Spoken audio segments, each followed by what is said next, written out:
You are listening to Power Stance Gaming Podcast, the #1 podcast for gaming and hobby banter. With your hosts, Jacob, Greg, and Muddy.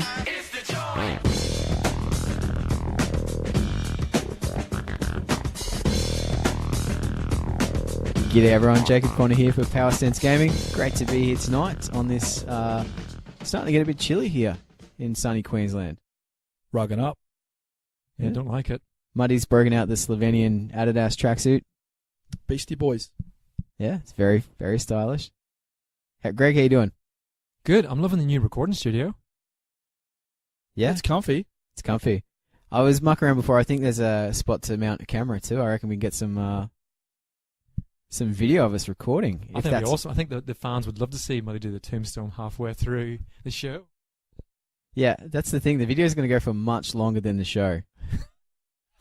I don't think we need video. Muddy, what have you been up to, mate? I've had pretty much a quiet 2 weeks. I've been flat out with work and family life. Yeah, so a little bit of painting. Got a Street Fighter came out on the 30th anniversary, so I had a couple of games on that. A bit of Hadouken.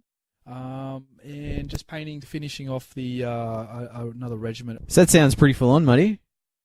Oh, that's, you got bills to pay, whatnot. So, sometimes you got to fall on the sword. But Hobby life balance right there. hobby life, that's right. I've got the hobby life balance. Good work. That's what we want to see, Yeah. really. Yeah. The Roman legions are growing, and everything's good. Or so boring. Yeah, it was a little bit boring. I was hoping to get a game of Rumble Slam in tomorrow night. There's some glances being thrown around the room here. But my services were required Thursday night in the end. I hear what you're saying. Just remember, there's always a standing invitation for you at Garage Foe. I know. Every I've Thursday just night. been smashed with work. Right. People keep threatening the state. How apparently. dare they? Yeah, Like, I know. how dare they? I Like, know. what's this work business? I know. It's not good. It's not good. I'm just spewing that there's bomb threats, but they're not at my school.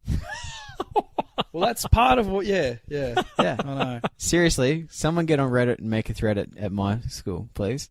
Yeah. Just shut it down for a day or two. Yeah. I could use so a lay-in. That's taken up a bit of time. Yeah, but anyway, all good. Full disclaimer, Power Stance Gaming does not condone threats of violence. Any threats? Yeah, especially the ones to school. We do condone lay-ins, though.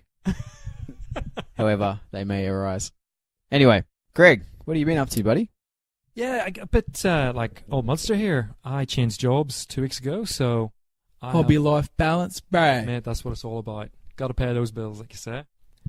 So, but I did manage to squeeze a game of Arstea in with old Josh Bruce. Big shout out to Josh. Oh, nice. Yeah. How'd that go and down? Had lots of fun, and oh my god, talk about someone who could pick it up really quick. He had it down pat. So, it's just the old Malifaux brain kicked in. There's sort of similarities there with the combos and whatnot.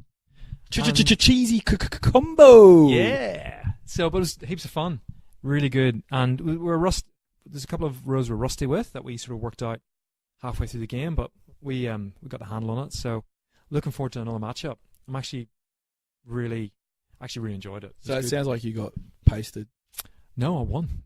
Just quietly. Oh. Not that we're counting. We're not counting. Josh, we're not counting. Honestly, not counting.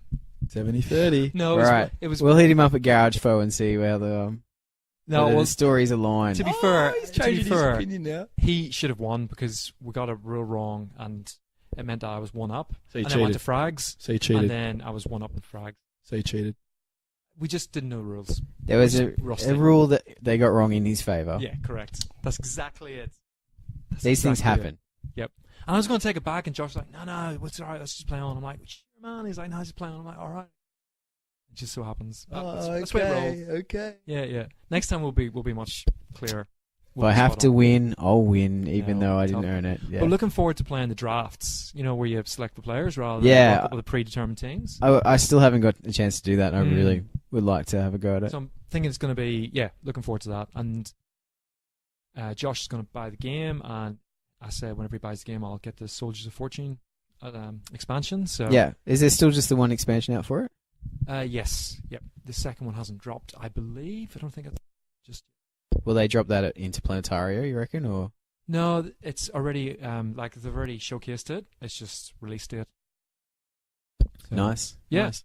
And we're trying to do Alpha Bravo Charlie Thursdays, and unsuccessfully they haven't kicked that off yet, only because of scheduling and whatnot. Trying not to clash with Garage Foe. Appreciate it. Yeah. Yep. So It's so hard to get a regular thing going. I find it's easier to get one-offs going than regular things. Yep. You really need that dedicated, committed player group to get a regular thing going. It's just life, though. Yep. Life just is constantly throwing spanners at you. Totally. But, tomorrow night's our first sesh, so looking forward to it. It's going to be good. Cool. Should be great. What about you, dude? Me, geez, what have I done since the last cast? Gaslands? Paint some Gaslands. cars? Well, we yes, just played painted it, yeah. cars. That's we'll chat about that in the review later on. Which was pretty wicked. But Garage? Garage Foe. Yeah. This is, I think, all I've done. It's been a busy couple of weeks. Oh, so you've done... Oh, I just assumed you'd played a bunch of games, actually. No. Garage Foe and RPG? getting Gaslands ready. Oh, RPG. Yeah. Okay. We actually had an RPG session last night. We missed the fortnight before, so it had been a month since we'd played. Yep. And we spent about 2 hours trying to catch up on where we were at, basically. And but yeah, it was another great session, the RPG. I might put an update up on Power Stance on Facebook. So if anyone wants to check out how they're going, there's bits of stuff from Obsidian Portal there. They can check it out. But yeah, really good. I'm loving the system. The setting's great. The players, we've got shout-outs to JT, Brad, and Big Mike. Mike! Yeah, coming at it with just such a great attitude. And fantastic game. Last night's highlights were organising a tag raid on a shantytown. That'd be awesome. So literally flamethrowing poor people. That'd be so good. Yeah. It was Mike's idea. Yeah. Funny that. Yeah. It's not like Mike to have a dark side. Yeah, he did spare some orphans, though. It's barbecue time! One thing we have been up to, I'm talking specifically about Jacob and myself, saw a solo movie, which we won't discuss, but just saying, Yes. awesome. For the listeners out there, if you haven't seen it, get on it. Yeah, and again, ignore social media. Like, I saw this thing like how Solo Bombs takes 150 million only. Like, 150 million in one weekend isn't a bomb. Mm. I don't know in what definition is that a bomb? No, not at all. And look, is that 150 million across the globe, or is it? Yeah, just that's the US? worldwide. Yeah. Doesn't matter. It'll catch up. So It'll gain momentum. and I don't think it'll do as well as the other ones. And I understand there's reasons people might not be keen on checking it out, but you can't say 150 million in one weekend is a bomb. And I think that's disappointing because I think, if anything, it's almost a better Star Wars movie because it's completely, you can totally see it in. You don't have to be a Star Wars fan. I think it's better than Last Jedi, hands down. It makes a heap of sense. Yeah, I would agree with you. I would say it's in my top 5. Yeah. Close to Rogue One. That's where I'd pitch it. Yeah. Exactly. And the exciting bit for me was just so open for more storytelling in that setting. Like, it was great. I really liked the characters. I think they did a great job. Yeah. Oh, and I suppose I know we don't have any news, but news section this episode, but it did come out in our Facebook chat about a Boba Fett movie. Which I thought, is that legit? Yeah. Apparently, the guy that directed Logan, Wolverine, movie, which I haven't seen, to be honest, because I thought it doesn't appeal to me, to be honest. Really? Yep. Oh man, it's Seen good. it. People have said that, but I'm like, It's a very different X-Men film. The X-Men have got a very good, a hit and miss. Yeah. They've had a lot of...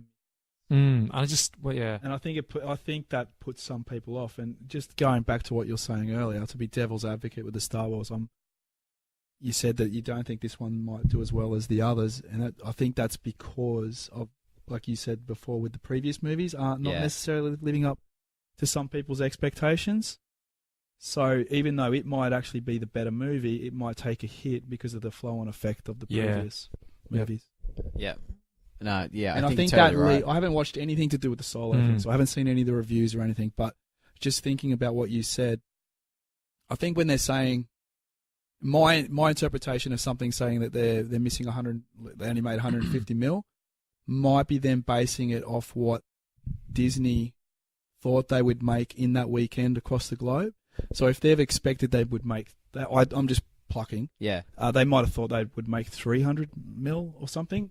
So that means that they've taken in their expectations, they've taken a massive hit. There's a difference between $150 million is still a lot of money. Underperforming and bombing. But, yeah.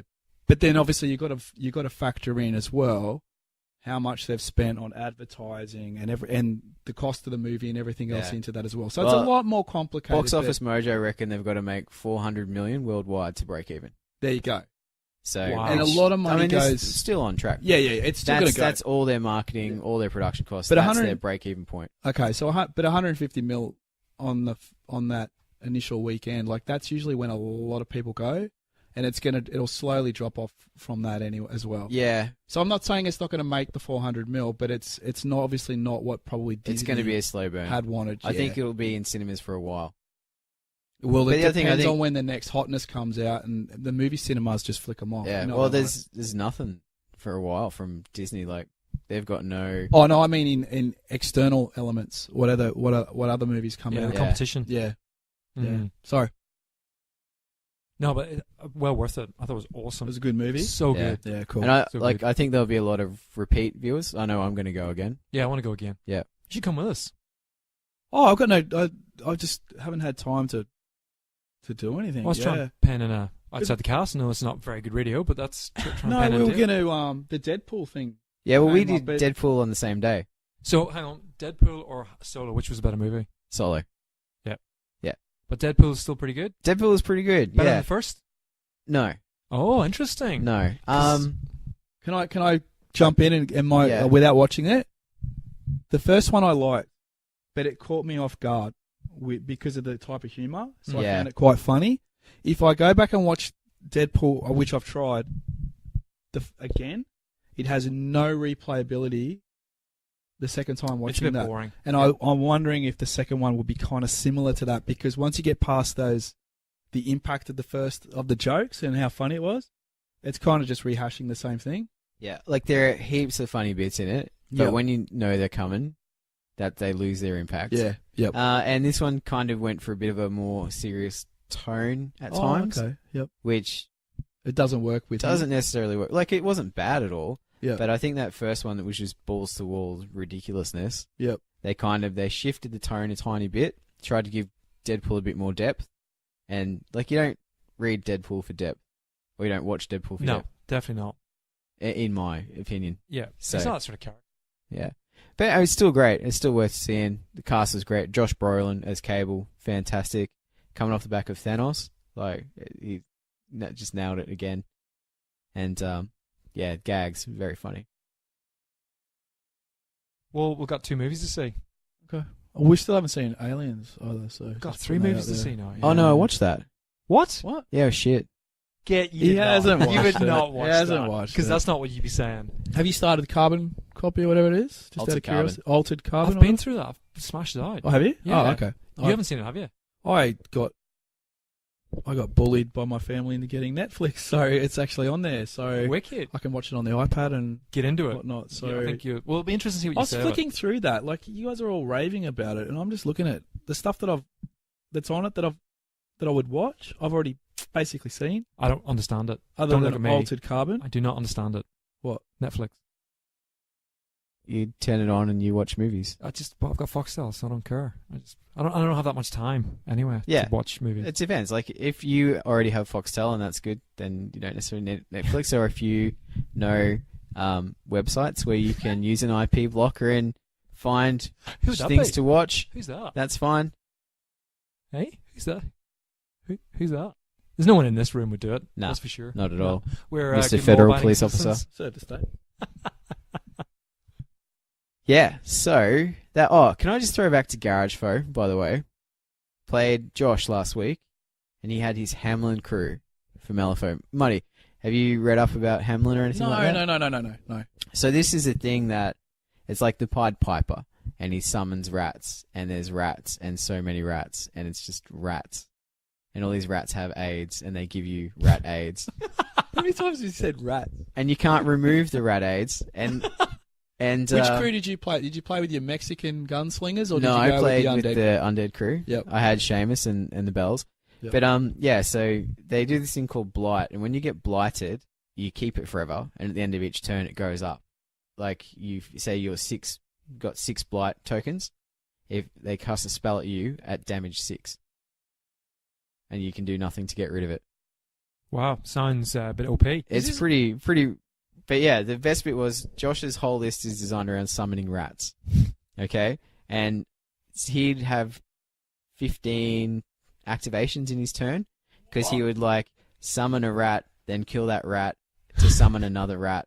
You know, that sort of stuff. And Yeah. like he'd summon a child, and then the child would be sacrificed, and that would spawn 2 rats. So it was just, oh my It goodness, was an eye opener. yeah, it was. And this is, I mean, Hamlin's considered pretty solid crew Yeah. up there in the meta. But Jesus, it's So combo-tastic. yeah, and that's all it is.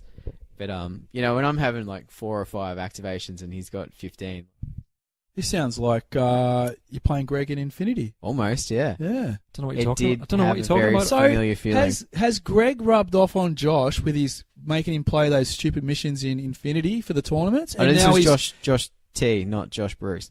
Oh, this is JT doing it to JT, you. yeah. Oh, right. So he's already a massive Infinity player. So all the combos. Yeah, right. Yeah, the yeah. Infinity is coming out in the Malifaux now. And there's another character that he used, a mercenary called Killjoy. I'm not sure how it fits into the theme, JT, apart from being, Killing your joy. yeah, really. This I will show you this model's card, and you can just cry with it. It's all legal. It's not like JT to max it out at all. It's not like him at all. is Big it- shout out to JT. Has JT got aspirations of playing this at tournaments though, or I don't think so. No, just for casual games. I will play you again, buddy. I will. Yeah, that's all right. I was just playing him, and I want a hug from Muddy. Because you know I'll do stupid shit. My God. Yeah, so that's me. That was good. So and yeah, Gaslands, but we'll talk about that Oh later on. yeah, cream of the crop. All right. So no news tonight, Greg. No news tonight. All right. So without further ado, we might jump straight into. The awesomely named Just Dip It with Trent Denison. Excellent. Enjoy.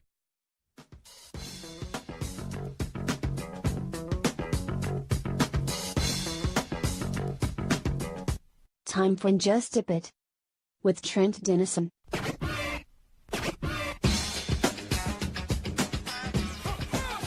So, welcome, Trent. Welcome back to the show. What do you think of the new name, Just Dip It? Yeah, look, mate, it's probably not my favourite thing I've ever heard. But yeah, maybe in the future we can call it Just Strip It. Oh, Just Strip It. Yeah, I like that. Okay. Well, have you ever dipped it? I have. I used to use the old Army Painter Quick Shade in the big tin back when I was painting armies many years ago. It's not too bad, actually, you know. It's really... It's an effective way of painting an army quickly, I'll tell you that much. Right, effective. Maybe, okay, to the sort of the 3-foot rule, the... 3 3 foot, as in 3 feet away, as in you hold the miniature of 3 feet away and it looks... I was going to say, what's a 3-foot rule? I've never heard of that before. I thought maybe you were referring to the 3 colours rule. Or I had no idea, and I was like, what on earth is a 3-foot? Anyway, yeah, 3 foot away, it looks good, exactly. That's an Irishism.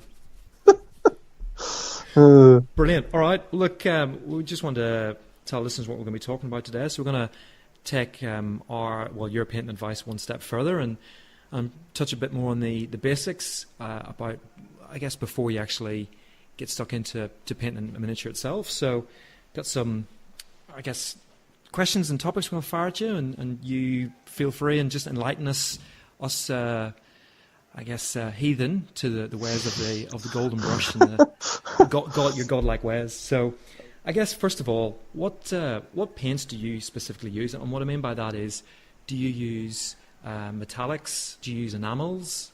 Or is it just flat acrylics? What sort of paints do you, or is it the whole gambit? Yeah, so I actually really just pick colours that I like. I'm not specifically tied to a brand or to a finish. There's certainly, I would steer away from oils and enamels, particularly for miniature painting. I think the oils is a whole other topic aside, but I think the majority of painting done these days by miniature painters is using acrylics, and particularly the type of miniature painting you're talking about. And for me, there's a lot of great acrylic brands out in the market. Some of the main ones, obviously Citadel, Privateer Presses, P3 range. Vallejo have 3 different ranges: model color, game color, and air color. Scale 75 do quite a broad range of colors as well. Reaper Master Series, Coat d'Arms, the list goes on. They've all got strengths and weaknesses, and I generally pick colors that I like and finishes that I like to use them. So I'm not really a snob when it comes to picking colors. So okay, so you've touched you touched on a heap there, some of which I didn't recognize. So as far as brands are concerned, so okay, so for some of us who are on limited budget, how do you, I've just come back to painting. I'm a beginner. If I want say a gold, how do I know which gold to use? I mean, yes, you can trial and error, but obviously, is there a hard and fast rule? Is there a certain brand that has better metallics? Is there, or I guess, is there any guides? Well, there's probably not really any guides, because I think it depends on, I guess, what you're trying to achieve. Is there a best gold, or how long is a piece of string? The answer is it's the right gold for the type of finish you're looking for. Are you looking for an old weathered gold, or are you looking for a bright polished gold? There's different colours that are good for that. Having said that, if you want to go for the best overall range of colours, I would steer people towards Vallejo model colour. They're slightly cheaper than Citadel, which is one of the main advantages. You get a much more effective container. The dropper bottles are much better to use than the flip lids from Citadel. The colour range is broader. There's a much more consistent finish. They don't have as satin a finish, so the colours are a little bit easier to work with, and they are pretty much readily available anywhere. So that would be the one I would opt for, is a Vallejo model colour. So that's your go-to, and then I guess, okay, so I mean, I personally I've got some P3s and some G-dubs. I've got some G-dub stuff from back in the late 80s, believe it or not. They're still going strong. Well, I said a Coat d'Arms. That's actually the old Citadel colours is now repackaged as a company called Coat d'Arms. You can buy their old Citadel colours. All the classics are still available from this other manufacturer that used to be the original. Yeah, is that including like the?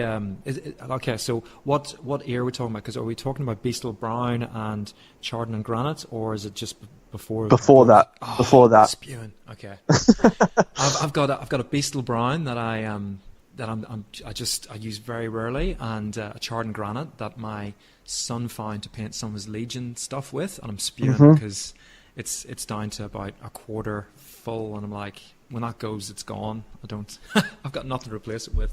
Yeah, there's a number of Vallejo model colours I'll be able to give you that are pretty much identical. So yeah. You'll be sweet, mate. You'll be sweet.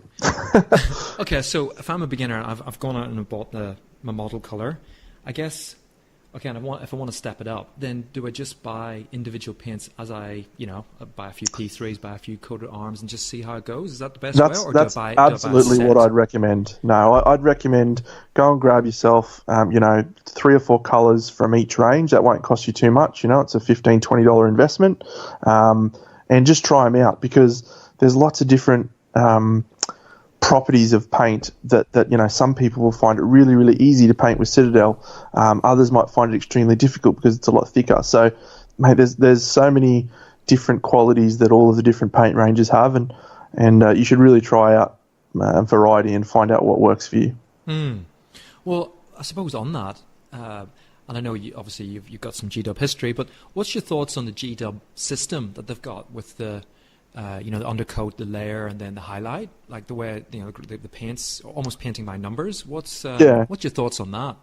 Look, what I like about Games Workshop's approach in general to the hobby is they're making it very easy for people to get involved. I think what tends to happen with G-Dub colours is the way that they're packaged, the way that they're branded. It often forces people to sort of feel like they have to follow those rules in a way, and I think that's a little bit limiting once you start progressing as a painter. But for a novice, I think they're outstanding way of approaching miniature painting. Yeah, okay. Yeah, it's interesting. I guess I would probably tend to agree with that. I think the paints, as you've said, probably aren't the easiest to master straight off the bat, which is a shame given the fact that they've made it so accessible. Okay, so moving on to what you actually use. So what brushes would we normally find at a Trent Denison painting station?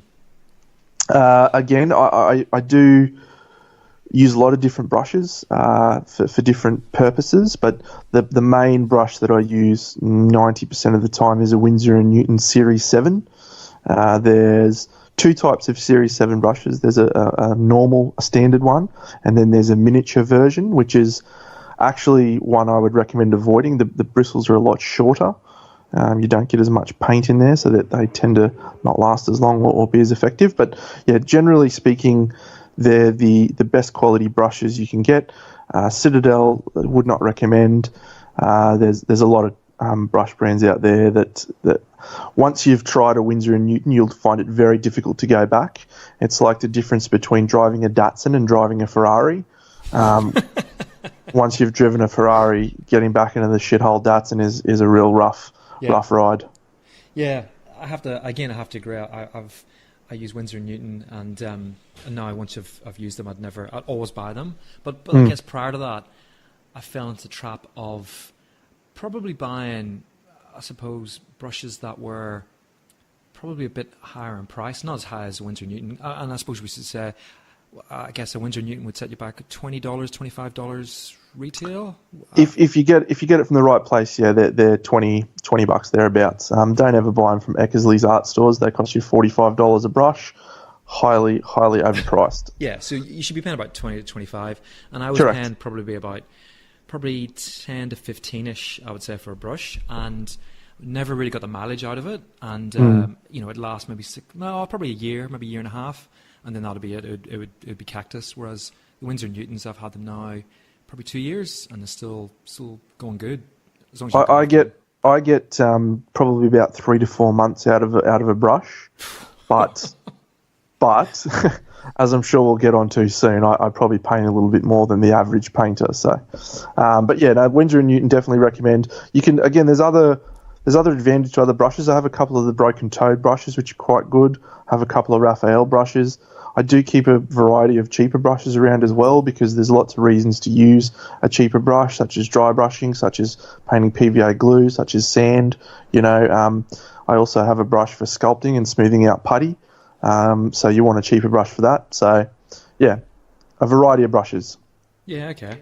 Yeah, all right. And then what about, I guess, other bits and bobs and other tools that you would recommend for the beginner? Beginner, say to intermediate painter. What else would you normally find at your painting station? So the only other two things I think you need to get by is obviously a good quality light, a lamp. I have a fairly expensive LED lamp that I bought from a specialist light place. Really, really makes a difference for painting. What's fairly expensive? It's $200. Oh yeah, okay, that's not too bad. Yeah, given something that you probably use every night, or certainly Yeah, I'll give you the link you can post in the show notes from where I got it from. It's definitely one of the best investments I've made in terms of being able to improve my painting. It's so much easier to see your mistakes under a quality light, and often if you're using a normal daylight glow or a normal bulb, you'll actually have a yellowish tinge, and that impacts on the colours. It impacts on your ability to see what you're doing, as well as not even be able to see the details properly. And I would even probably suggest some heat off that as well, if it's that sort. Correct. If it's not LED, then you'll get some heat off it, which will help dry the paint out on your brush, which I used I used to work under a halogen light back in the day, Oh, which painful. in Queensland temperatures as well. So it was awesome. I was very intelligent. And then the other thing is obviously the palette that you use. I've used the old ceramic tile palette. I've used the plastic well palette. Currently, I use a wet palette, and I highly recommend wet palettes for pretty much all painting now and all painters, even if you're just starting out. It adds a level of, what's the word to describe? Control, I'd say. Yeah, control. It's just more user friendly. It just makes painting easier because you've got time to work with your colour. You're not working with semi-dried paint as often. It's much easier to use. So I don't have a purchased wet palette. I think Privateer Press makes a wet palette, which I don't recommend. It's too small, and I don't like the sponge that they use. The sheets that they have available, like the small individual sheets, are expensive, and you can just use baking paper, and it's the same stuff, and it works just as good, and it's $3. Yeah. So just I guess just for our listeners, yes. I guess describe how you make one. Because I mean, you mentioned the greaseproof paper, because up until recently I was using, like you, I was using the actually the blister packs that the miniatures came in. That was my mode of choice. But probably 2, maybe 3 years ago, I changed to a wet palette, and it's changed my painting life. 100%, it will. They're so cheap and effective. Like you say, you make one. So maybe just run us through how you made yours. Yeah. So look, if you go to Woolworths, any Woolworths, you'll be able to buy all of the components you need for a wet palette. The first thing I would buy from Woolworths is a Sistema container. They're one of those, kitchen containers. The bigger you get, the better. The one I got was $6, and it's a 5-litre container. You actually use the lid. You don't use the container itself. So you just take the lid. You then go and buy some, it's a type of sponge. I think it's called European sponge. You don't want to get, you can get cheap sponge. There's a brand called Veleda that do a sponge. It's fairly thin. You place that in the bottom of your lid. You pour water on it, and then you get some Multix baking paper, and you cut it out and you put it on top, and that's it. Job done. And that costs you about $9 all up, I think. Yeah, it's probably the 9. If you're serious about painting, or not even serious, if you just want to paint miniatures, it's $9.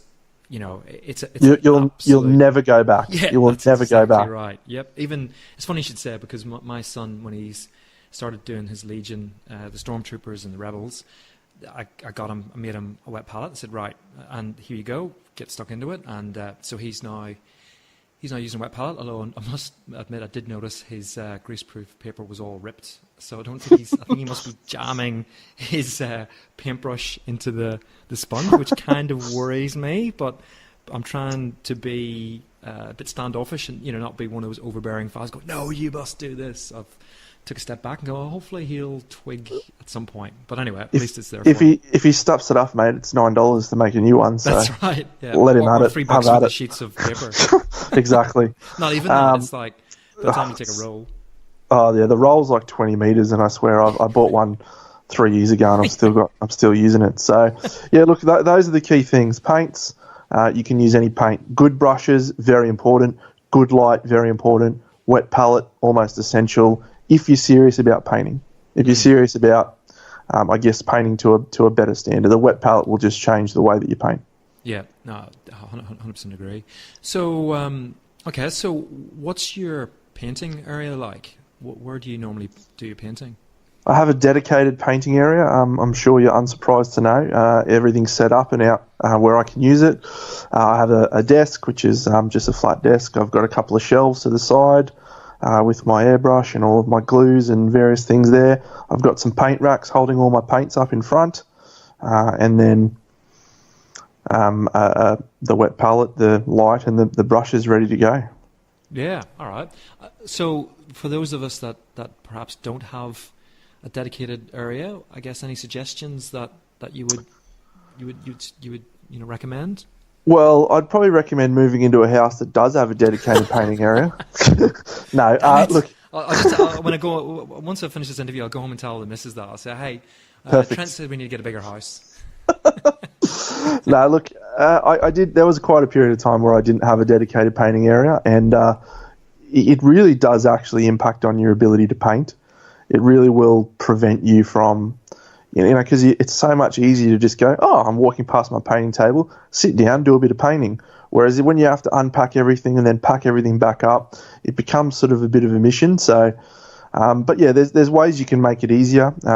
One thing I'd recommend is if you're working on a specific model or a specific group of models, grab the colours out that you're going to use, and put all the just those colours and just the brushes and just your basic stuff in a little container. And then when you're ready to paint, you just got to grab that container. Everything's ready to go. You want to try and make it as easy, mentally as easy for you to sit down and paint as you can. Yeah, I would say that's sage advice. That's exactly what I do. I've got a workstation type thing, and I forget what they're called. They're like a cabinet that the front folds down in front of. Writing table. They're pretty good, those things. Yeah, but instead of a writing table, it's full of my paint gear. But that's just my storage, and then it's all laid out. And then whenever I want to paint, I just grab it and then sit down at the kitchen table and off I go. But it's interesting you should say that, because the airbrush is a mental hurdle for me, because I have to get it out, unpack it, get the area set up, and do it. And if I'm only doing something for, say, airbrush and something for, say, maybe one model for a few minutes, it's a real headache. Yeah, it's just getting over that. So to have it set up would be awesome. Mate, I sit down, I turn the compressor on, and I'm airbrushing straight away. Oh, it's so good. It is good. Damn it. And then how long do you normally? Okay, so you got your dedicated area, so that helps. But how long would you normally paint a session? I guess what's the shortest you've painted for, and then what's your longest? Okay, so I would generally probably paint 4 or 5 hours a night.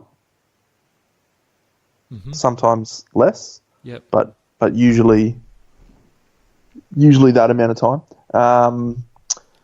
There are periods when I paint for less time than that, but normally if I sit down, I'll paint for at least an hour. And I think there's one thing I've observed about my painting versus other people's painting, and again, I think, did I mention my 3 Ps last time we spoke? The 3 Ps of painting? Because we're talking about undercoating and whatnot. Yeah, right, okay. Well, look, I've got three things. The guy who taught me how to paint had this catchphrase. It was, you need 3 Ps to succeed in anything in life. Passion, perseverance, and practice.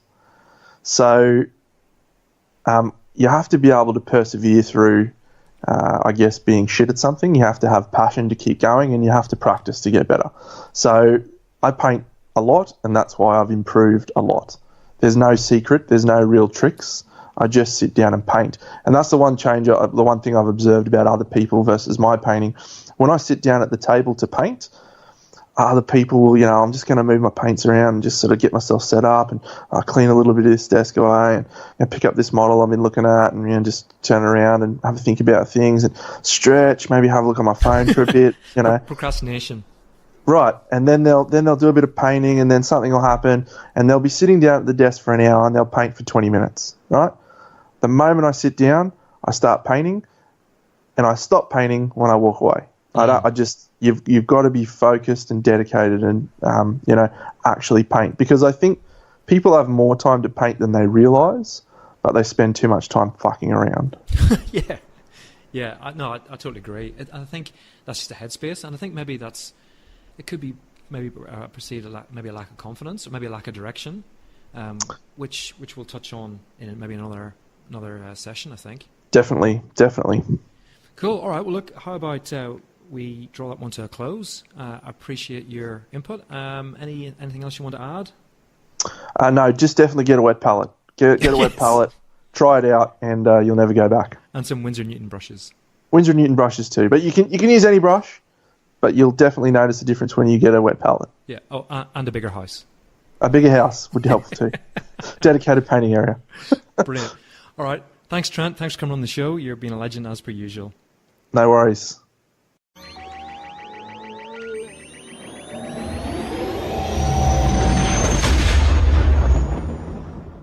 All right, that was Just Dip It with Trent.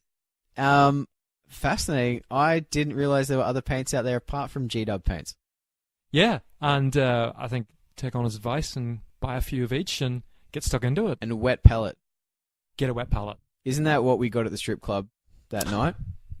No idea what you're talking about. No idea what you're talking about. Yeah, we paid $300 each, and they took us in the back room. No. All right. I don't recall. I was eating pizza. All right. Thanks, Trent. We appreciate it. I think we should just get straight into our review now, John. Let's get into it. Been making people wait long enough.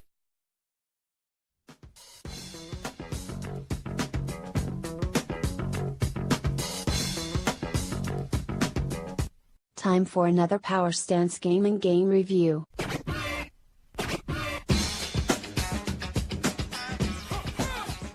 All right. So, gentlemen, what game are we reviewing this week?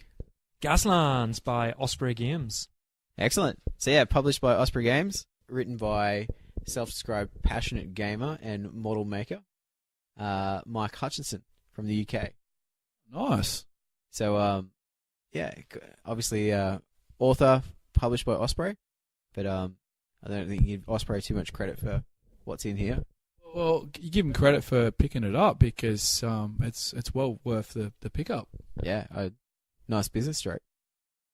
Got another $17.13 out of me, didn't they? I think there'll be some more coming too. You know when it came out? No idea. Oh, I thought you did some research. I You did got no notes. research. No, it's just the standard review page with The blank one.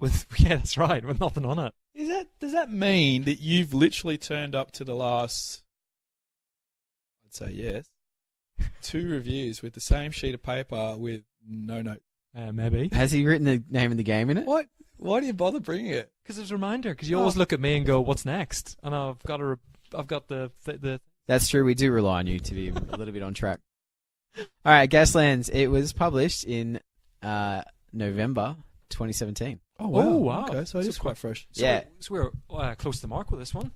pretty close. Yeah, but I've seen it kicking around for a while. It was in like play testing for ages, and it's kind of, I've seen dribs and drabs of it, and I always thought it caught my attention. But yeah, it was funny. I was reading about it because of the maneuver templates, which we've, looking at ABC, had some things around dials and copywriting and things like that. So I was looking at games that use maneuver templates like X-Wing. Swing. And this come up and I was like, oh yeah, I remember that. And I had a bit of a read about it. And then a couple of days later in the group chat, it come up and Big Mike is like, there's this game I really want to check out. And from then on, I was like, well, right, committed. Let's do it. So Gaslands. Muddy, what's it about? Pretty much Mad Max with Hunger Games. Yeah. Put the two together, you pretty much got this game and its setting kind of sorted out. Yeah, it's a... So my quick read of it, the story behind it is that we've colonized Mars, and Mars basically starts doing pretty well and essentially beats Earth up. And they're run by big, massive companies, but Earth is pretty much... but they televise these car races, and it's pretty much Mad Max style, but televised. Yes, like you got the choice of we played with 2 standard cars each.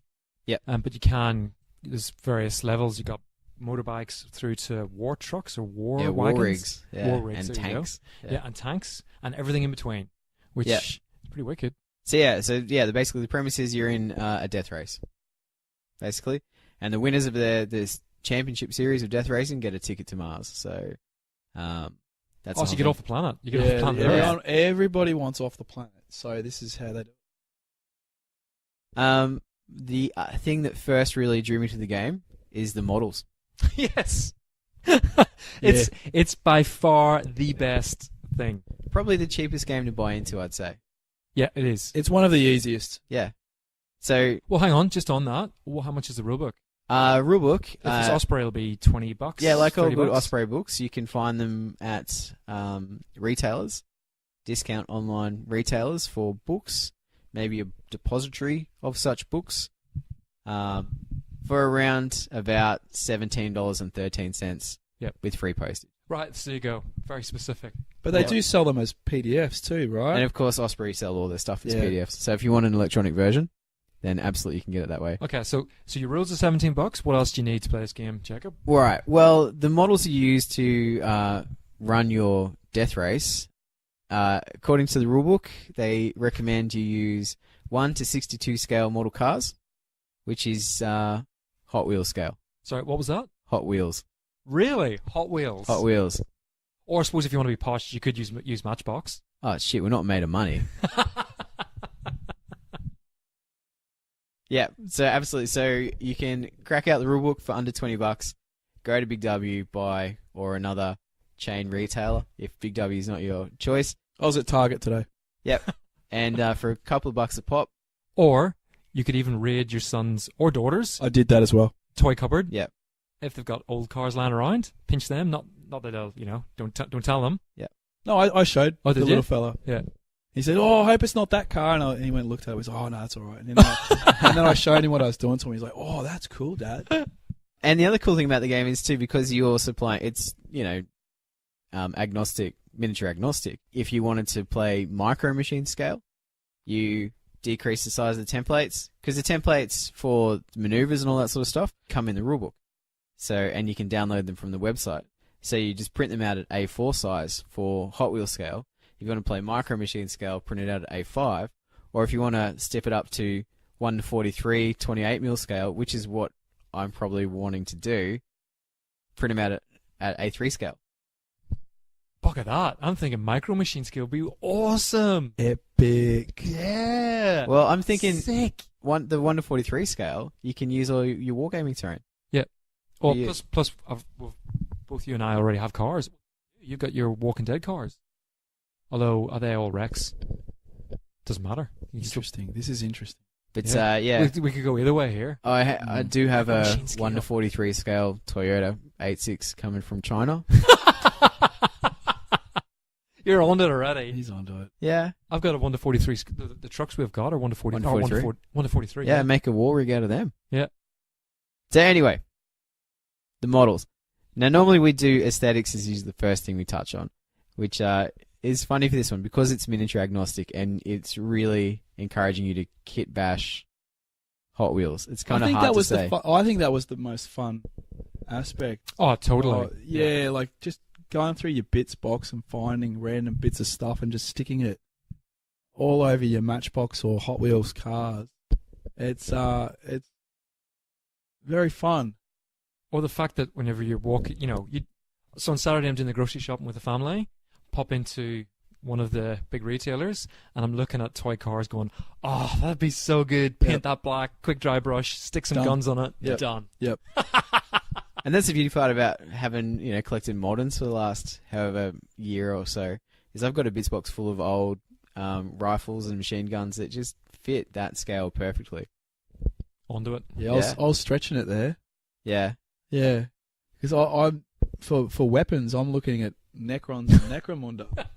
Like that's realistically all I have, other than lots of sharp. But you know pointy what? sticks. You don't have some little bit of plastic tubing would do out of the front of the bonnets would be perfect. Oh, I've gone a gory. My guys are gory as. Yeah, I know, but you could do the James Bond, sort of spy mobile hidden guns out of the Oh yeah. headlights Yeah. type situation. But you know Yeah. what? I mean, this is kind of the joy of the game too, that guns aren't the answer to everything. No, No. At its heart, it's a racing game. I would And say it is about driving your game. driving. It's bloody driving is what Yeah. it is, So and rolling dice. We'll work this out. Yeah. back to the Necrons thing though, Money. One of the sponsors, because we didn't play sponsors in our review game. We kept it very simple, but you can get sponsors for your team that gives you perks and that sort of stuff. And one of the sponsors is like a high-tech sponsor, and they get all like electric guns and all sorts Oh, of so shit. I can manage that in. Jazz up a sci-fi race crew, absolutely. I'm going to go. gives you more scope with your cars. My first bunch are going to be the pretty banged up, rough bunch. Spikes and skulls. I've got dead bodies all over the cars. Yeah. Yeah, the crew from Australia, they're like the Mad Max, Wild Boys style thing. So it's screams- Chooks, I think they call them. So. It screams Mad Max. Like, Oh, so you really want to absolutely. go to town with that. Yeah, but yeah. So some of the other crews are there's a prison crew. There's all prison trucks and police cars and stuff. and I've got like high-speed couriers and cult of speed faction. So there's all sorts of flavour you could go there. Yeah, I've got some more reading to do. So what do you need to play? What size of table we talk? Like obviously your skills up and skills down, but for the 1 to 62. Yeah, so we played on 4x4 tonight, and that's what they recommend. Although they say you can have smaller or bigger, you just got to adjust your course basically, however you want to go. So we played on 4x4, and very simple game where we just went through a figure 4 sort of track, starting at one gate, finishing, completing the figure 4 and finishing at the other, and crossover in the middle. That was a little bit of carnage there for the cars that made it around the course. But I think it's set up, and all we did was really just use some old Infinity train, chucked that on the table. Yeah, not much. Yeah. Probably, a dozen pieces at most? Yeah, that's it. Couple of linear things, couple of blocking things, and that's about all you need. So if you've got any of that stuff laying around, you're set for terrain. And as usual, if you need terrain, go on and download Papercraft shipping containers. Yep.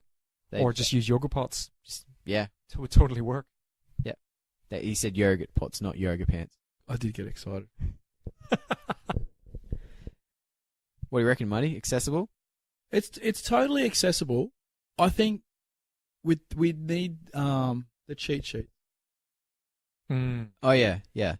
There are cheat sheets downloaded. So there you go. Reference sheet. Once you have them out, we pretty much had it pretty easy. And even you worked out the dice pretty well too, with even putting the stickers on and whatnot. Yeah, I would dread to use it without, round numbers. Yeah, you can actually get a sheet with that you print out on sticky labels with the proper symbols. Oh, really? On the dice. Oh, wow. Yeah. So they've thought of that. Yeah. So get yourself some blank-sided dice, which cost next to nothing. Yeah, I just used old D6s I had laying around. I didn't even go the blank dice. Covered your D6 with mark. What? Yeah. Nah, I'll use my blanks. Do it properly. La-di-da. If you're going to do that, just get some made up. They do sell. You can get from the Gaslands website. They've got a web store, and you can download templates and dice from there. There you go. So done. And a few third-party retailers also do them, I think. So there you go. Yep. Okay. But and the template's the same. Templates, yeah. Download from the website, print them out. I laminated But can mine. can you purchase them as well? Yeah, you can purchase them. Yeah, depends how much you want to spend on it, I guess. Yeah. Well, you know what? The game's that cheap, realistically, to get into. Like, you should throw some coin at it. If you want the game, you know what I mean? Like, if you like the game and you want to play the game, you should spend some coin on it, because you're not having to spend a lot on the rule book. No, not at all. Or the cars or anything. So it's for all levels. Like, it's for all gamer levels. You can do that, or you can go as cheap as chips, like we've done tonight, which is. What have you spent on it? You spent the rulebook and the cars. Done. Yeah, that's it. I reckon probably $30 all told. If even that. Yeah. Yeah. So that's wicked. Depends on how many cars you got at your house lying around. I've got 2 boys. Yeah. I have got buckets of cars. And you know what? I asked my son, my youngest one, because he still plays with cars. Hey, where's your cars? I got 1. He gave me 1, and he's got hundreds. I'm like, I'm sure he's not going to notice if I pinch one. You'd be surprised. You'd be surprised. Just roll the dice and hope it's not this favorite. Yeah. So I actually got like a pack of 12 from a cheap shop basically, and now I'm thinking I actually want to invest some coin and get some cool ones rather than just getting cheap ones. Yeah. And just like I said, whenever I was at the shop, I saw the military style trucks, the Humvees and that. So good. So good. Yeah, I need a Jeep. That's the next one I want to get. I want to get a Jeep. A couple of buggies. The buggies. Yeah. High had the special handling. buggies in the same one. Mad Max. That Humvees. Yeah, the Special Forces buggies. Yeah. No, it's cool. And I think, I don't know, we keep coming back to, we start talking about one thing and talking about doing up the cars again. But like, that's such an appeal to it.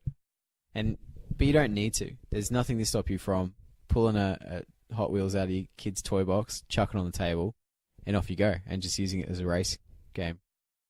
Well, I know one of the boys, they've got Hot Wheels do cars with missile launchers and machine guns on them, because the young fella's got 3 or 4 of those cars. So all you got to do is spray paint it black. Off you go, and super glue the wheels, so you don't roll around everywhere. Don't roll around, because that's not what you want. while we're on accessibility, we had a bit of feedback. I posted up some stuff on Workbench Wednesday and getting ready for the Gaslands and posted some models. And Dan Cade, friend of the show, long-time listener, he posted up that he actually sold his copy and got rid of his cars at BrizCon at the Bicycle as well, because he found that it was hyped up as being a simplistic game, and he found it quite the opposite. What are your thoughts on that? I haven't read the rules. Like, I just rocked up tonight.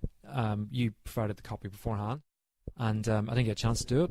And was guided by you guys, really. You'd watched the vid, I think. Yeah, so I'll quickly jump in too, because I sort of agree with everything you said. Like, although you didn't read it at all, did you? No, I didn't. Okay, so I quickly had to flip through, and I was a bit. Some points in the rulebook, I was like, oh, how does that work? How does that work? But then I went and watched a video, and I was like, oh, that's easy. Like, I knew half the game, literally just watching a 5-minute video. It made so much more sense watching the video. But I guess the onion of this game will be as we start to get further and deeper into the rabbit hole. We played basically. a very simplistic version tonight. 2 cars. Yeah, one machine gun. we all had exactly the same cars. Yeah. They had one upgrade each, a ram and a machine gun on each one respectively. Yep. And yeah, kept it very simple to start with. So, but the basic mechanics, there's no dramas with. No, I think it's great. I think Yep. the dice are key, and labeling the dice makes it so much more easier. That's, to me, the key to this game, is as long as you get your dice and label them, stick stickers over them, whatever it is, because if you try going off numbers, I think it'd be way too confusing. It'd be just another layer of thinking that's not really required. Particularly whenever, so for example, when you roll the dice, you've got the option of hazard, slide, spin, or shift your gear. Yeah. Your gears, which Shifts are good. You want to shift your gears. Yeah, I don't know the wisdom in slide, spin, shift, Yes. because that was getting a few of our Yeah. heads confused. Yeah, I kept sometimes. Well, the it's like, spin and the with the spin and the slide. we got mixed up all the time. Yeah. Yeah. But if you have the templates there, if we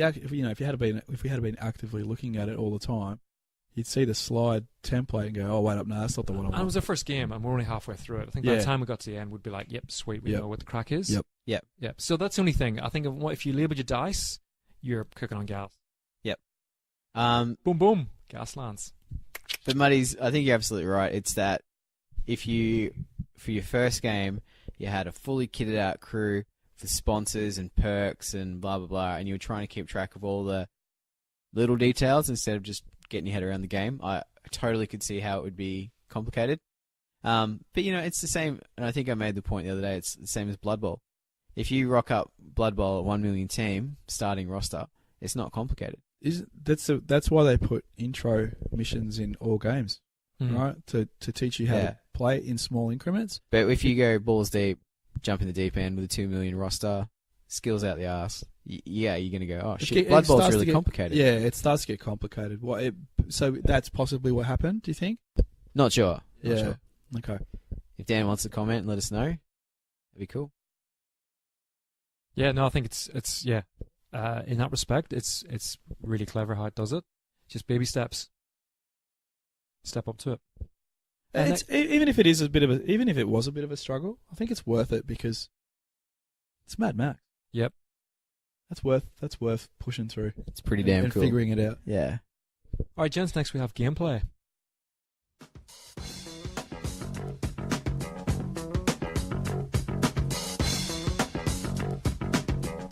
You are listening to Power Stance Gaming, and now, enjoy some more.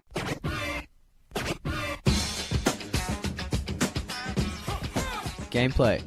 I like it. The way the game plays, mechanically. Yeah. One of the big appeals to me is the way the gear sequences work. How so each turn is broken up into 6 gear stages. And if you are in that gear or higher, you get to activate in that stage.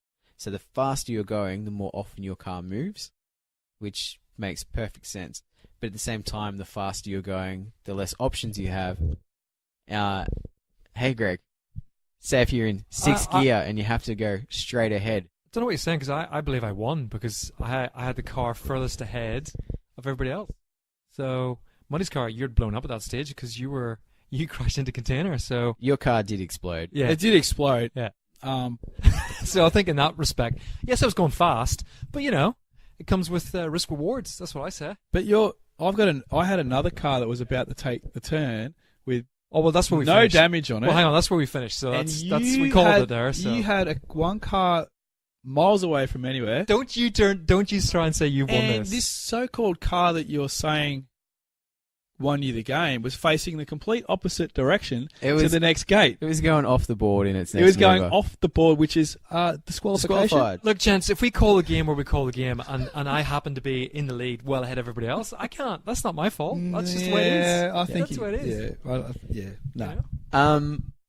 So I love the gear phases. I think that's fantastic. Yeah. I think it's a really It made sense, and getting up to those gears, you get the top gear, you think, oh, cool, yeah and it's like, oh no, now I've got to turn. yeah. So and that's not good at high speed. But it's a race, so you've got to go fast. Yeah, you're pushing it. And I think it's probably important to mention that the way it works is you pick a maneuver template, and I'll talk about that in a second. Muddy. Okay. And then once you place the template, you roll your skid dice, and these are dice that have their 3 shift symbols. 1 spin, 1 slide, and 1 hazard. Successes and failures. Yeah, basically. So every Varying degrees of failure, though. Every time you place a template down, you roll a minimum of 1 dice, but up to your handling's worth. So this performance cars we had were rolling 4. The normal cars were rolling 3. And what that basically meant was that you could, if you rolled shift results, you could change up and down gears. You could use it to get rid of some of your hazards or hazards the and negative dice. It's the dice you want to roll to correct everything. Yeah, basically. Spin, you got a hazard and could turn up to 90 degrees at the end of your maneuver. Which, in some cases, is really useful. Yep. But it did place some stress. Display stress. Yep. Slide, you sort of pop out the side of the template. And Greg used it to good effect to dodge an obstacle and hit another one. Yep. Which is in itself very clever because I hit a bunch of concrete pipes, and in real life, that's your cactus. But in this game, yes, you hit them, your car does damage, but your car actually punches through. And you keep on going, which is great because, you don't want to, as the game designer said, they didn't want people going in reverse. And then there's a little note in the rulebook that says, it's not realistic, but it's fun. Yeah. So deal with it. It keeps the game rolling. Yeah, Although exactly. I would have liked to have seen Greg have to be reversing the back. car and using the templates to get around all the terrain. We'd still be in that phase. What's the thing? Old mate. Think of Willy Wonka. Austin Powers. Austin Powers in that scene where he's got the Yeah. little buggy. Yeah, trying to do the 3-point turn. 3-point turn. Yeah. Yep. The maneuver templates. So, Gaslands has a very specific rule, saying the templates are left on the Very table, specific. and you, I didn't read it. You were if told it about 10 times. pick up a template, you have to use it, which is I did it once. I think you did more than once. And technically, I think the that'd be- template that I used was the template I picked up first. And at no point did I walk over to the car with the said template. I was merely picking up the templates that I could use to compare them at the side of the board. That's fine, but you did twice. But who's counting, eh? Who's counting? Because I won, so I don't mind. it's an important thing to note because I picked up a template and went, well, this is the wrong thing to do. It was totally the wrong one. Yeah, but you And picked then it I- up and walked all the way over and placed it next to your car.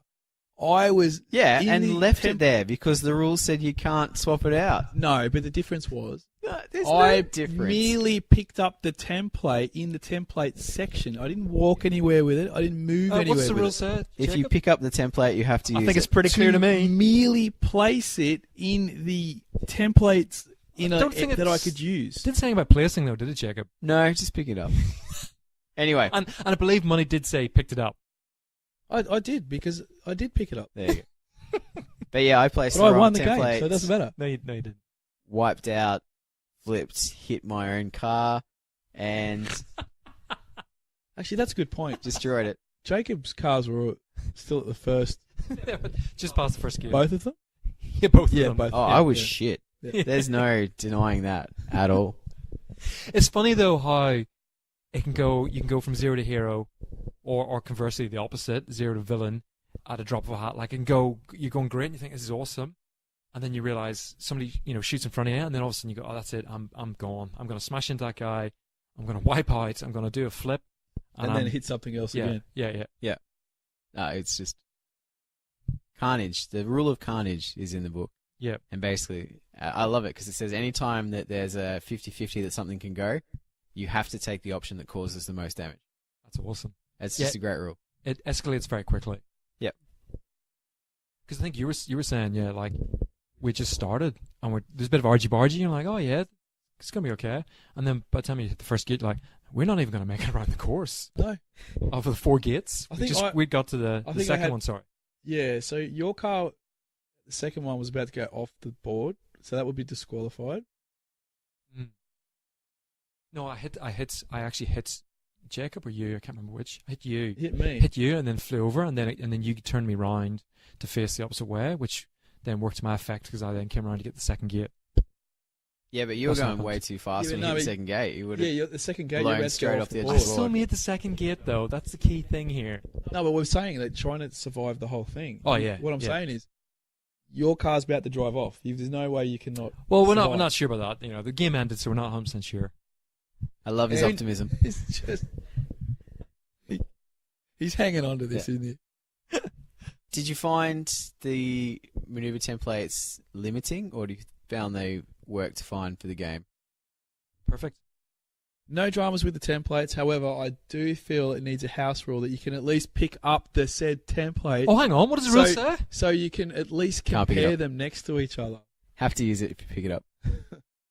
Yeah, I think the other thing that we really should mention is that we didn't use any crazy gear, any crazy perks, use any crazy rules in the races. That are all in the rulebook. And I think they really are going to add a heap of flavour to future games. So we're just reviewing really a vanilla sort of run through this. The But intro mission. Yeah, the weapons, the perks, I think there's heaps of scope. And I imagine there's different missions too. I think you mentioned something about zombies. Yeah, there's a couple of different scenarios. Yeah, heaps to work with. See, that's why you were going to have to change the scale of the cars. Oh, true. Because you got hundreds of zombies. Yeah, I got Yeah, heaps yeah. of zombies at At one, if you 28 go to 1 mil to 43. scale. Yeah. Yeah, all of a sudden it just opens up the. Well, what size of board? You wouldn't be able to play in 4x4. You could do a 6x4, Yeah, and play it like a like a speedway or oval. Yeah. Yeah, oval. That would possibly work. Anyway, worth trying. He just wants an oval so he doesn't have to worry about going off Going the off the edge. board as much. I don't know Yeah. what you're talking about. No idea what you're talking about. Yeah, I just had so much fun with the Hot Wheels scale, converting the cars up. I would love to do it on a bigger scale, just for a bit more detail and a bit more Well, 1 modelling to 60, scope. you probably could get away with 1 to 72 size minute like figures, which is like 1 to 72 is like heaps. That's like the war scale. Yeah. That's a typical skill for. Well, that's Uh, 15 mil, isn't it? Ooh, don't know. Wouldn't be far off, but I'm sure you could work something, jimmy something up. I could. Maybe you could. No, us as a collective. Ah, gotcha. Yeah. Yeah. I'll have to look into that. It'd be interesting. Yeah. No, yeah, it'd be funny to see how that scale works. Only because 4x4 is so easy. It's tabletop. That really genuinely is tabletop. When you get to 6x4, it's just a pinch more hard. Not much harder for you because you've got your gear all set up, but it's just a bit harder to set up, isn't it? Anything else we want to add about gameplay, guys? I'm keen to explore it. Like I still haven't looked at the rulebook. I haven't looked at the rulebook, so I'm keen now to crack it open and have a butcher's. Yeah. There's heaps of scope in there for campaigns and progression, which isn't in the current rulebook. Yep. But apparently there's a campaign expansion coming in the future. So, Here's a question for you. That's another Osprey game copped some criticism for, which was that for that particular game. There's lots of tables and lots of so there wasn't a reference sheet as such. Is it the same with Gaslands, where there's lots of reference tables and not so much reference material? nah, not at all. In fact, It's Gaslands just quite free flowing. Yeah, I I think, and Gaslands you have a dashboard for your car, so that you print out like we had tonight. So it's got your max gear, your hull, all that sort of stuff. So you've got a car sheet basically that records everything. Everything you need to know, you can have on your dashboard. Cool. From your weapons. Yeah. all I think stuff. that helps heaps, because the last thing you want to be done is bogged down by looking through the rulebook to get a specific table, for you to roll something to work out what was happening. Yeah. So it's all pretty straightforward, and the quick reference sheet has the stuff too. So Yep. Yeah. Muddy, anything for gameplay? No, it seemed, well, intro game. Everything seemed pretty straightforward and fun. So, and the setting's great. Cool. Next up, we have innovation. Innovation. I got to say the gear phases and how that works to give you the sense of the speed of the cars And their vulnerability. Yeah, I thought it was just super clever how that works. So, you risk reward versus going fast. They've nailed it. Yeah. That's simply it. They've absolutely nailed it. And I must admit, whenever I first saw it, I'm like, I don't know how they're going to make it work. I just don't know how they're going to make it fast. You're fast and furious. I just don't know how they're going to translate that to tabletop. They've 100% succeeded. It's so clever. Yeah, I can't think of any other activation system like. No, because it's concurrent. So for example, in my turn, we start off at first, and then you roll your dice, and if you're fortunate enough to roll shifts, gear shift, you go up to third gear. Yeah. And you're in turn one, essentially gear one. So it means I get to go again, which is clever, in the same turn. And then you shift again, you go to fourth. You get to go again because you're in fourth gear, and it's turn of that turn, if that makes sense, or round, or whatever you want to call it. And then you shift again, and so on and so forth, and you get to sixth, and you get to go again. It's so good. You got to think of it not as a turn. You got to think of it as the gear phase. Yeah, the gear phase. Gear phase. Yeah, sorry. Yeah, that's a better way to look at it. So in essence, one car could get six phases. 6 activations in a turn. Yeah, totally. Yep. But then they will probably wipe out. Well, not if you drive at speed 2. Yeah, if you choosing the right templates is big. But when you're in those top gears, there's true. You've still got to if you're going to be moving. 6, And there's no bonuses anywhere. Where on some of the templates at the smaller gear levels, you're getting automatic shifts, like a free shift to help, which encouraging you to go up because you got better handling. Yeah, I know, but that's that risk reward thing, because then if you can't just sit on 6 because you can't turn. You can't friggin' turn. Yeah. You literally can't turn. Yeah. Yeah. And maybe it's a bit of playing around the board, bringing the gates in a bit closer. So Greg doesn't fly off the edge because he's going too fast. Game ended. I have a feeling the terrain was fine, Muddy. The terrain was fine.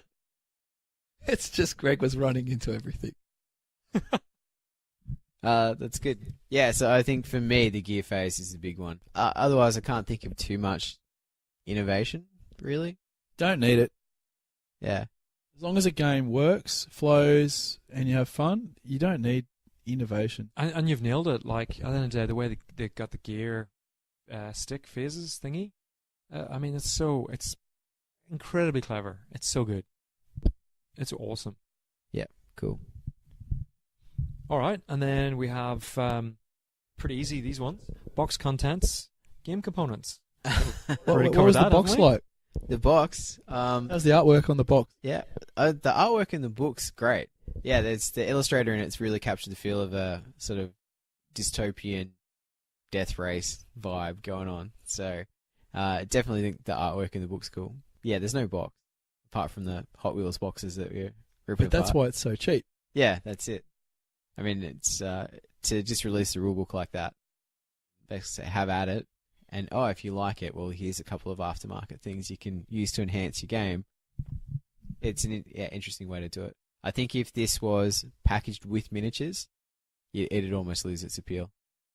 Yeah, I'd agree with that. Yeah, you're limiting it almost. You're limiting the player's imagination. Yeah, yeah. Yeah, looking at the cars and going, oh, man, this is what I want to do. That's a big chunk of the appeal there. I'd actually disagree. I actually wouldn't mind if they brought out, like, imagine if instead they brought out themed crews for the cars. There's nothing to say you can't still kit bash on top of that as well. Yeah. Do you know what I mean? If they brought out like really modular stuff with a shit ton of spare bits that you could go to town on It's the the only way I big could do it, models. though. Yeah, It's but the only way they it could do be done, and it could be pretty cool. Like Hmm. you pick a certain faction, certain type of gang, crew, and they had specific sort of a look to their vehicle. It'd have some legs. You're probably not wrong. Certainly 1 to 60 scale zombies. I'm in for that. definitely in for that.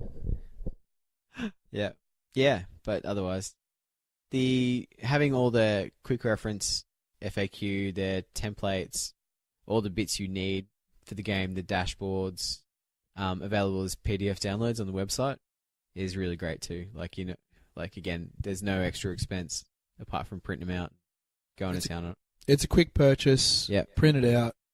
Use your kids' Matchbox cars.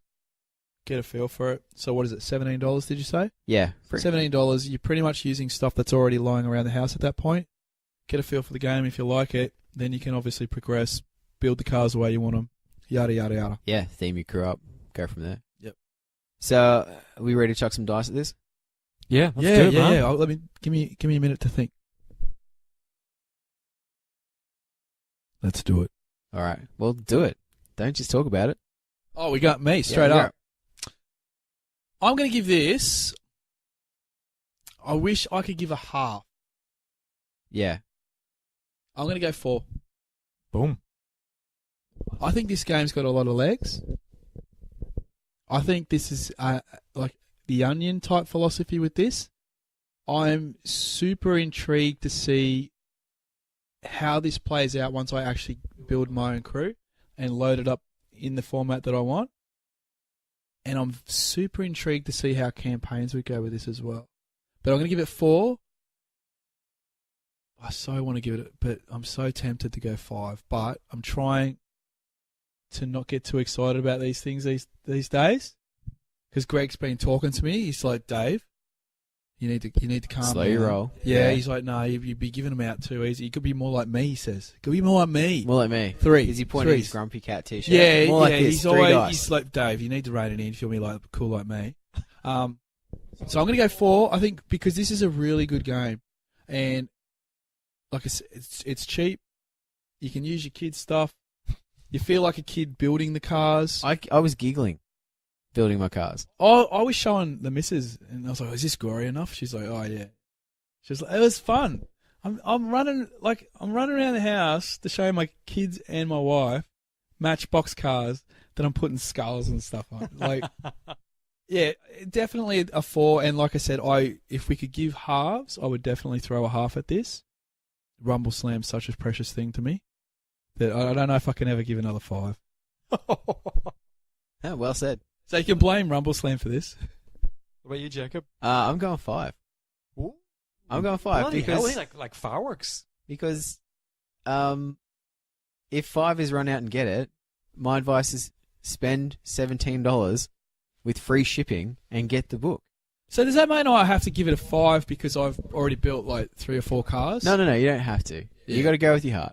Yeah, Gotta I'm gonna go go with 4. your heart. Yeah. But like I feel like I'm jibbing it, but because it really is that good. Yeah. But Rumble Slam to me is like the pinnacle of gaming. Yeah. I don't think I'm ever going to be able to play another game without comparing it to Rumble Slam. But I I am a wrestling nerd, it's tough because like Rumbles, like if we had a larger scale, Yeah. Rumble Slam would be higher than this. Okay. Yeah. And I think there are other games that would be higher than this if we had a better scale than 5 points. I honestly think we should have gone to 6 dice. I always said at the start when we were doing that, I wanted it to be 6 dice. And a 6 is the absolute. Yeah, so to me, if we had done the 6, so just so the people listening can get the feel for this, if we had the 6 scale rating, Rumble Slam would have got the 6, and this would definitely be a 5 then. But we didn't go 6. Because it's just like Warhammer, bro. 6 dice. I know that, but we can't rewind the clock. But you know, It's our podcast. We can do what we want. Yeah, we'll do it. We We did could do say- a poll. we We could did do a s- poll. But we did say we'd revisit games. Yeah. It's one that we could look at, certainly after we've got more play under our belt and campaigns not sort of carry on. But yeah, I going back to Five Dice because it's so cheap, it's so accessible. The rules are fun. I think there's some innovation there. Like it's ticking all the boxes, and as you said, like building the cars was just it was after I had a shitty couple of weeks at work. It was what you needed. I would be sitting in meetings going, "Oh man, I'm gonna cut the tips off some Empire Spears, and that's gonna make spikes." And I'm like writing down lists of how I'm gonna convert cars. Man, that's awesome. So yeah, just get it. Go out and buy it. Actually, don't go out and buy it. Order it online. Have it delivered. It's worth it. It's $17. Yeah. Macca's cost more than that. Yeah. Greg. Yeah, I've actually got to agree with you. Yeah, Oh shit! yeah. I threw a 4 because Cranky Pants over here told me, "Oh, Dave, you know, you're going a bit high on He these." set you up, bitch. Now I'm going to get the shirt, the Cranky Pants shirt. Yeah. Yep, you need to get it. No, it's for all the reasons you've just said. Like, it's $17. Like, seriously. And if you know, who doesn't have some form of little cars hanging around their house? Everybody's got cars. Like, even you got girls, they still like cars. Like, And if you don't, it's a perfect excuse Or- to go to if you don't- Target, Big W's, wherever to go get or you'll have a something. nephew or a uncle. You'll have somebody that will have cars that lying around there not doing anything, and that's as much as it costs. Yeah. And a can of spray paint or whatever. Don't even have to spray paint them. Bloody hell! And you Not even saying doing the that. gameplay justifies a 5? Oh, totally. Yeah. Yeah. Oh, for sure. Yeah, like not just the cost. It's like I said, so I'm glad I didn't look through the rules prior to the play test. To be honest. Yeah, Really- good. really You're taking the muddy approach. Was a winner. It's Yeah. so it works though, right? See, new job. Hobby life balance right there. There you Yeah. go. There you go. Yeah. All right. No, I'm stoked with it. So 5-5 and Sourpuss Muddy has given it a 4. Shame on you. Fair. Shame on You are gonna get you. Bollocks by the Hate listeners. mail. This Yep. is a first. Yeah. I hope the developer doesn't listen to this. Oh. It'd be embarrassing. Wait up, no, you've given higher reviews than me before, haven't you? Yeah, Rumble Slam will give a 6. No, that doesn't count. Aristea. Aristea might have been. Yeah. No, yeah, even then, I gave it a 3, you I- gave it a 4. Yeah. Yeah. Yeah. Yeah. Okay. But, so there's been a precedent. Shame. Shame. All All right. Well, I think we might leave it there, gents. What do you reckon? You got to put the picks up from the Yeah, we'll put some some games? picks up. and the next games we play because I'm pretty sure we'll book that in. Yeah, definitely. You know what I'm picturing with this? I'm picturing like one car maybe each. You could get 8-10 people. Oh, absolutely. Yeah. Yeah. That'll be heaps of fun. Yeah. It'd be a good evening's worth of play, but it'd Yeah. be fun. Until Because you I don't get have to blown worry up on about- the first fucking you gate. don't- I have to Yeah, watch but you. you don't have to worry about your one car too. Yeah. And when you got 8 or 10, once they start dropping off, it would speed up the. Yeah. Yeah. That'd be cracker. Yeah, I think A that's. few beers. And So pizza. cool. Oh, it's a beer and pizza This game. is beer and pizza. Yeah. Like, yeah. And I think too, once you get, I'm still talking about the game after the review's finished, but once you get your head around it, it's going to be quick. You're going to knock out games. Like we played, I think a 2-player 50-can game, you could smash in an hour once you got your head around it. I think it's some real legs there. Be intrigued. I'm quite intrigued with the different scales as well. Yeah, for sure. Mm. Yeah. Which works best? How much fun you can have with different skills? Totally. I can see the positives to scaling down, but I Mm. can see positives to scale. Yeah. Just for the modelling opportunity. Very different types of modelling you can do. Yeah. Anyway. All right, lads. So, any final thoughts before we wrap up? Just well done to introducing the game to us and reading the rules and getting it all ready for us. You did a stellar job. Yeah, nice Hats work. off. And I'm going to go home and watch Mad Max. Yeah. Good I'm plan. going to have to go through the whole series again. Good plan. All right. Well, gents, we'll wrap it up there. If you like what we do and you enjoy the cast, then I recommend you jump on our Patreon and chip in a little bit. We are, Or buy a T-shirt. we're going to have a giveaway announced in our mid-season finale for our Patreon supporters. So stay tuned for that. What we're going to do as well is encourage you to check out our T-shirts on our Facebook shop. Woo! Yep. It's got to arrive any day now. I'm hanging out for it. If you have ideas for shirts, let us know. We're willing to run with the pack on this one. Oh, while we're talking about Patreon, we need to thank our supporters, of course. Cool. Thanks to everyone that supports us. And stay tuned in the near future. We're looking at, I think we mentioned this previously, increasing our multimedia presence, Muddy. We're going to try. We're going to try. That's what we want to see. Email us at powerstancegamingpodcast@gmail.com. Tweet Greg at Greg. Yep, whatever the address is. That's the best bit. What? I don't even know. At PS Gaming Podcast. Nice one, Jacob. Subscribe to us on iTunes, on Podbean, wherever you get your stuff from. Look us up on Spotify. I actually got to say, I don't want to piss off, the other hosts of our feed, but the sound quality is great on Spotify. I don't know what they do, what their compression is, but I've listened to our old episodes and I think they sound better on Spotify. All right, gents, we'll wrap it up there. Great episode, great game tonight. Really appreciate it. Otherwise, gents, good night. Cheers. Thank you for listening to Power Stance Gaming Podcast, the #1 place for tabletop gaming and hobby banter. You know you love us. See you soon.